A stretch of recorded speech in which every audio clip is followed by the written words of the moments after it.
In this video, we will reflect on the various events happening around Shohei Ohtani and talk about our expectations for his future success.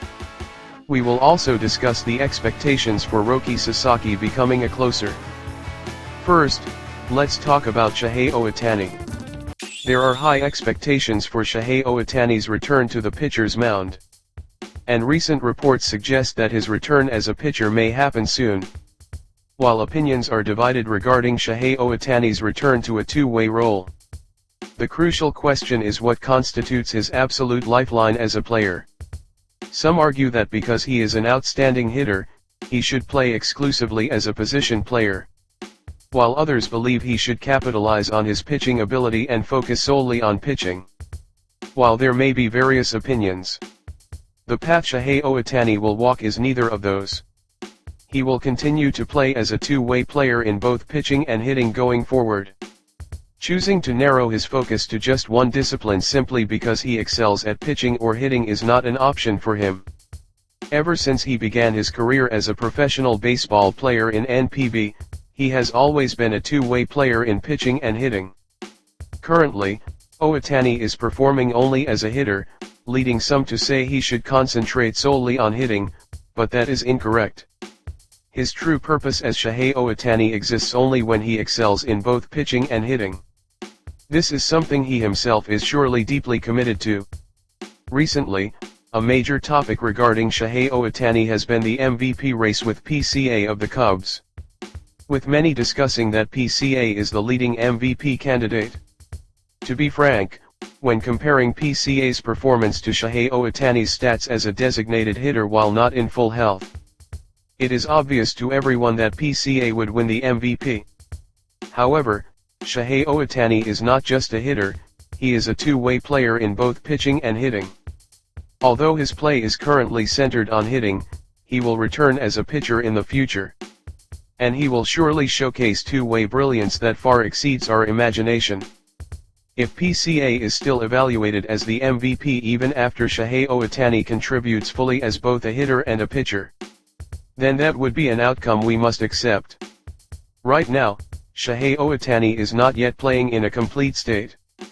I hope the MVP debate is revisited once he returns to pitching and begins playing in full force. For Shohei Ohtani, this year marks a period of transformation, both in his life and as a professional baseball player. In the early spring, he experienced defeat at the WBC, suffering a loss reminiscent of his Angels era. After moving to the Dodgers, he welcomed opening day as a two-way player for the first time with the team.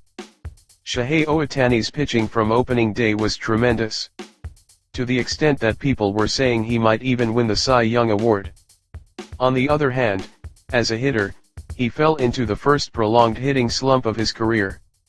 It took him 53 plate appearances between his 6th home run and his 7th home run. That shows just how much Shohei Ohtani struggled in his signature discipline of hitting.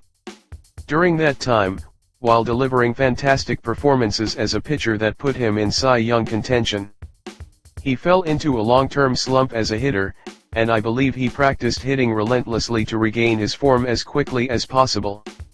On this channel, we view that his intense hitting practice while simultaneously performing as a pitcher led to his left knee injury. Experiencing a prolonged hitting slump is something that rarely happened in Ohtani's past career. Yet, it happened this year. Furthermore, a situation has arisen where he might lose his previously rock-solid hold on the MVP title. Above all, allegations of improper fund diversion involving Mark Walter, the principal owner of the Dodgers, have surfaced. Because Andrew Friedman, the president of baseball operations, signed a contract containing a key man clause with Mark Walter, rumors are flying that Mark Walter might sell the Dodgers, which has sparked speculation that if Shohei Ohtani triggers his key man clause, he could become a free agent. Regarding this matter, my personal take is that even if Mark Walter were to sell the Dodgers, Ohtani would likely remain with the team.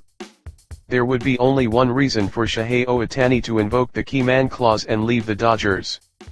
That would be if he is fully healthy yet denied opportunities to play. He is a two-way player. He takes great pride in being a two-way player in pitching and hitting.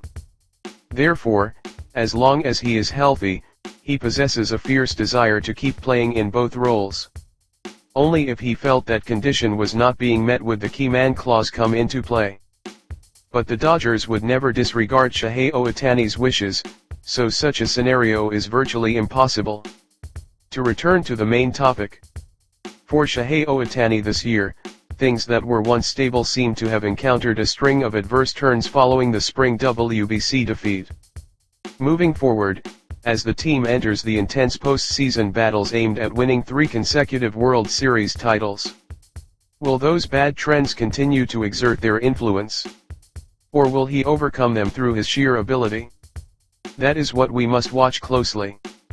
Even while dealing with an elusive hitting stroke, he has hit 30 home runs and earned 8 wins as a pitcher. Although he has not reached the required innings pitched, maintaining an ERA of 1.79 is truly remarkable. And it highlights just how amazing he is. He will soon return to pitching once again and show us a continuation of his fantastic first-half pitching performances.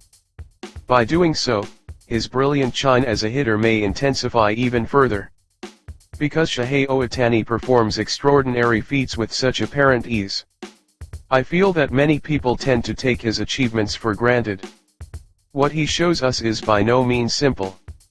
We must never forget that he continues to display monumental feats day after day that no one else in the world can accomplish. Now, let's turn to Roki Sasaki. Regarding Roki Sasaki, reports suggesting a potential move to the bullpen have been increasing recently. On this channel, we have consistently maintained that Roki Sasaki will step into the closer role during the postseason. As far as the regular season goes, once the division title is secured and the focus shifts entirely to the postseason, we predict that Roki Sasaki will be transitioned to the bullpen to take on the closer role. Until that stage is reached, it is unlikely he will be suddenly moved to the bullpen. Since manager Dave Roberts has also avoided making definitive statements regarding Sasaki's bullpen transition, it suggests that while a move won't happen immediately, it could occur later down the line. Roki Sasaki showcased fantastic pitching during last year's postseason as well, contributing greatly to the team's victories. This year, he has developed even further, growing into a pitcher capable of delivering magnificent performances. Having a matured Roki Sasaki take on the closer role in the postseason would provide great peace of mind for the Dodgers. It will be fascinating to monitor the Dodgers' moves and see how the situation actually unfolds. That is all for today. Thank you very much.